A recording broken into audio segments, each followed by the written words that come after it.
Merci beaucoup. Donc, bonjour à tous et à toutes.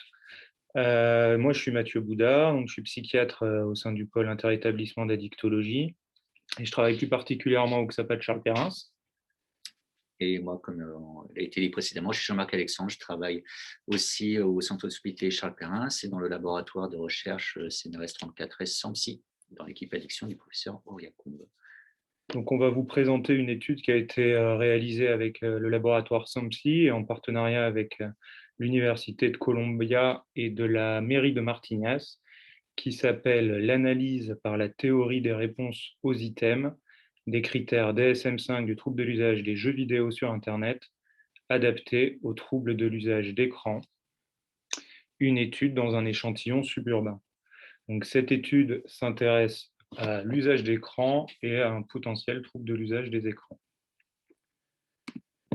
Donc ça sera le plan de notre présentation, qui est un plan classique. Donc dans l'introduction, on va vous situer le contexte de cette étude et vous présenter les méthodes statistiques qui ont permis cette étude.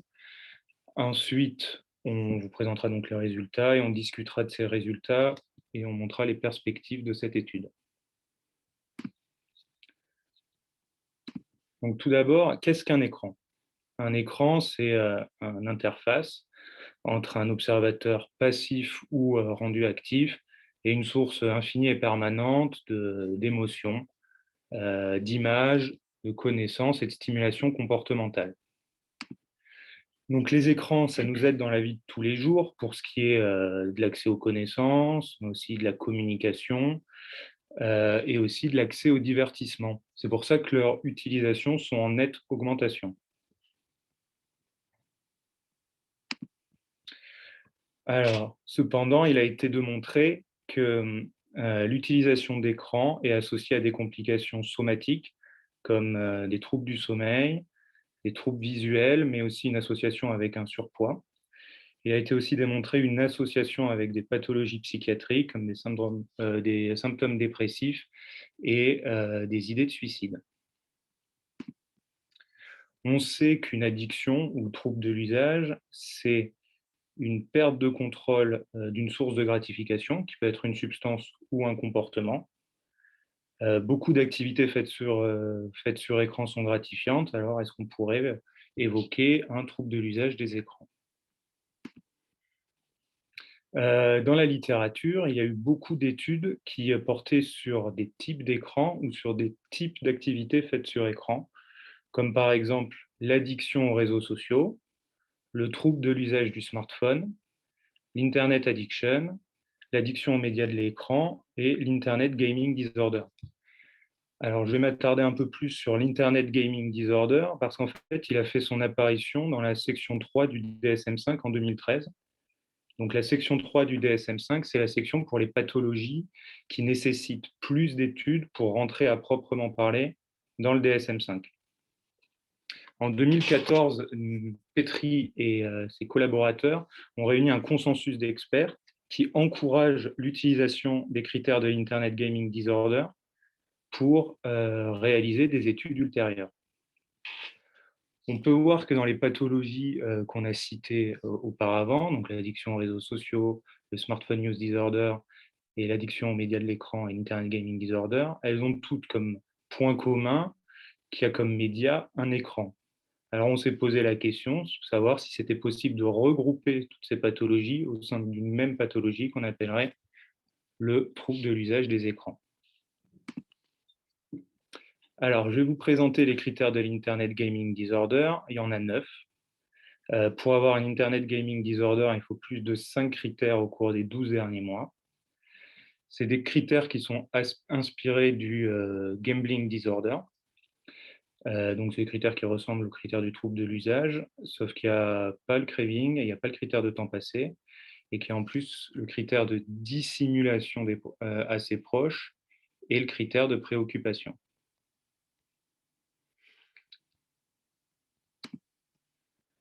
Donc, je profite de cette introduction pour vous présenter les méthodes statistiques qu'on a utilisées dans cette étude. Donc, les méthodes des variables latentes comme l'analyse factorielle et la théorie des réponses aux items, c'est les méthodes qui sont privilégiées pour étudier les pathologies du DSM, les critères du DSM. Et en fait, elle postule qu'une construction qui n'est pas directement observable, qui s'appelle le trait latent, peut être mesurée à partir de critères qui, eux, sont observables et mesurables. L'association entre ces critères et le trait latent, ça s'appelle le coefficient de saturation. Plus un coefficient de saturation il est élevé, plus le critère représente bien le trait latent. Donc pour nous ici, trouble de l'usage des écrans. Une fois qu'on a prouvé que tous ces critères avaient un bon coefficient de saturation, donc il était unidimensionnel, la théorie des réponses aux items, elle va nous permettre de voir la relation qu'il y a entre ce critère et le trait latent autour de deux paramètres. Ces deux paramètres s'appellent la difficulté d'un critère et la discrimination d'un critère. Donc, je vous ai représenté sur la gauche la difficulté. En fait, la difficulté, ça représente la valeur du trait latent, qui est en bas, pour laquelle 50% des personnes ont approuvé ce critère. C'est-à-dire que moins un critère est difficile, plus il a été approuvé par des personnes qui ont un niveau de trait latent moins sévère, des personnes moins sévères. Il est représenté par la courbe la plus à gauche. Je ne sais pas si vous voyez ma souris. Donc, c'est la courbe la plus à gauche. A contrario, la courbe la plus à droite, c'est donc les critères les plus difficiles qui sont donc approuvés par des personnes qui ont un niveau de trait latent plus élevé, donc un niveau de sévérité plus important. Pour ce qui est de la discrimination d'un critère, c'est ce qui permet de différencier pour un même niveau de difficulté, un niveau de trait latent élevé d'un niveau de trait latent plus bas. Et c'est représenté par la pente de la courbe. Donc sur la courbe de droite, on peut voir que la courbe numéro 1, c'est le critère qui est le plus discriminant. Et la courbe numéro 3, c'est le critère qui est le moins discriminant. Donc pour revenir à notre étude, nous, on avait fait comme hypothèse que les 9 critères de l'Internet Gaming Disorder, une fois adaptés à un potentiel trouble de l'usage des écrans, ils étaient unidimensionnels, ils avaient une bonne discrimination et ils étaient bien distribués sur le continuum de sévérité. On avait deux objectifs. Le premier, c'était de décrire l'utilisation d'écran en population générale. Et le second, c'était de tester l'unidimensionnalité et les propriétés psychométriques, donc en termes de difficulté et de discrimination, des 9 critères de Internet Gaming Disorder, une fois adaptés à l'utilisation d'écran. Donc, c'est une étude transversale qui a été réalisée à Martignas-sur-Jalles. Donc, Martignas-sur-Jalles, je ne sais pas si vous voyez où c'est une commune proche de Bordeaux. C'est sur la route pour aller sur le bassin d'Arcachon. Donc, cette étude, elle a été réalisée de janvier 2016 à février 2016. Elle a été pilotée sur le terrain par Jean-Marc Alexandre, Christophe Rassi et Patrice Clabry. Elle s'intéressait aux adultes et adolescents de plus de 11 ans. Il n'y avait pas de critères d'exclusion et c'était un auto-questionnaire qui était récupéré dans les institutions de Martignas. Alors les institutions, c'était la mairie, le collège de Martignas, mais aussi la mission locale. Alors notre questionnaire, il était composé de deux parties. Le premier s'intéressait à l'usage des écrans et le deuxième évaluait un potentiel trouble de l'usage des écrans. Et donc, c'était les critères de l'Internet Gaming Disorder que je vous ai présentés auparavant, mais adaptés à l'usage d'écran. Donc, nos variables d'intérêt, c'était les données sociodémographiques en termes d'âge et de sexe, l'utilisation d'écran. Alors, les écrans qu'on avait sélectionnés, c'était la télévision, le smartphone, l'ordinateur, la tablette et la console de jeu portable. Et les activités, c'était la recherche d'informations, le fait de regarder des informations. Il y avait aussi la communication et les réseaux sociaux, les jeux vidéo, les achats et les paris. Comme variable matérielle, on avait l'écran principal. Alors, l'écran principal était défini par l'écran le plus utilisé au cours de la journée, tout comme l'activité principale. On avait aussi la prévalence de nos critères diagnostiques, la présence d'un trouble de l'usage des écrans qui était défini à plus de 5 critères, enfin, 5 critères ou plus, et l'utilisation d'écran qui était problématique, on l'a défini par avoir au moins un critère. Donc, on a récupéré 300 questionnaires, ce qui nous fait un taux de réponse à 33%. Il y avait environ 60% de femmes, la moyenne d'âge était de 27 ans. Il y avait environ 50% des participants qui étaient des mineurs. Quasiment tout le monde utilisait des écrans tous les jours, 99%. Il y avait seulement 1,7% de potentiels troubles de l'usage d'écran et 45% avec au moins un critère, ce qu'on a défini comme usage problématique. Du coup, au niveau des résultats, donc ici, vous avez une description des écrans principaux des participants, donc soit ceux qui n'ont pas d'usage problématique, dit problématique dans l'étude, donc ceux qui n'ont aucun critère d'IGD adapté aux écrans, et ceux qui ont un usage dit problématique, donc ceux qui ont au moins un critère de l'IGD adapté aux écrans. Donc, en univarié, pour les analyses univariées, on voit que les participants qui n'ont aucun critère d'addiction aux écrans, d'IGD aux écrans, sont plutôt des utilisateurs de télévision, en fait. Alors que ceux qui ont au moins un critère rempli pour l'IGD adapté aux écrans, principalement sont des utilisateurs de smartphones et d'ordinateurs. En multivarié, donc quand on ajuste sur l'âge et le sexe des sujets, on voit qu'on a toujours l'association entre le fait d'avoir au moins un critère de l'IGD adapté aux écrans rempli et le fait d'avoir l'ordinateur comme écran principal. Ici, vous avez les citations des écrans rapportés comme problématiques par les sujets. Donc, les plus rapportés comme problématiques étant la télévision, le téléphone portable et l'ordinateur principalement. Donc, c'est-à-dire, parmi tous les sujets qui ont eu au moins un critère rempli, il y avait une question qui disait, voilà, quel est l'écran en cause ou quels sont les écrans en cause. Maintenant qu'on a parlé des écrans, on va parler des activités faites avec les écrans. Donc, vous avez un tableau un peu du même type. Donc, ici, vous avez dans la première colonne les participants qui n'ont aucun critère de problème avec les écrans adaptés de l'IGD. Et dans la colonne ici, vous avez ceux qui ont au moins un critère de rempli. Donc, là encore, ceux qu'on a définis, nous, comme problématiques. C'est l'étiquette qu'on leur a donnée. Donc, en univarié, on voit que le fait d'avoir au moins un critère de rempli, c'est plutôt associé aux activités de communication de réseaux sociaux et l'activité aussi de jeux vidéo. Cette association, elle est maintenue en multivarié quand on ajuste sur l'âge et le sexe. Par ailleurs, en multivarié, on a aussi une association qui apparaît entre le fait d'avoir au moins un critère positif et l'activité de regarder les nouvelles ou rechercher des informations. Là encore, au niveau des activités rapportées comme problématiques par les sujets qui avaient au moins un critère qui était positif, l'activité, les deux qui se détachent vraiment du lot, c'est celle qui est associée en multivarié du coup.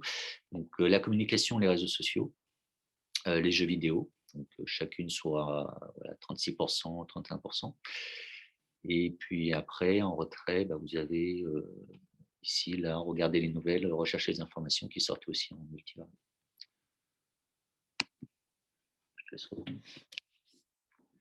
Alors, dans ce tableau-là, on va s'intéresser à la prévalence et au coefficient de saturation des critères de troubles de l'usage de l'écran. Donc là, on peut voir que l'unidimensionnalité a été confirmée, c'est-à-dire qu'ils ont tous un coefficient de saturation supérieur à 0,4.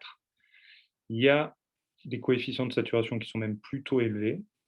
On voit que le critère qui est le plus prévalent, c'est le critère de perte de contrôle, qui est suivi par le critère de préoccupation, et que le critère qui a un coefficient de saturation le plus élevé, donc qui représente le mieux le trait latent, c'est le critère de perte d'intérêt dans les activités antérieures, suivi du critère de préoccupation. Alors, dans ce graphique-là, on va s'intéresser donc à la difficulté et à la discrimination de nos critères.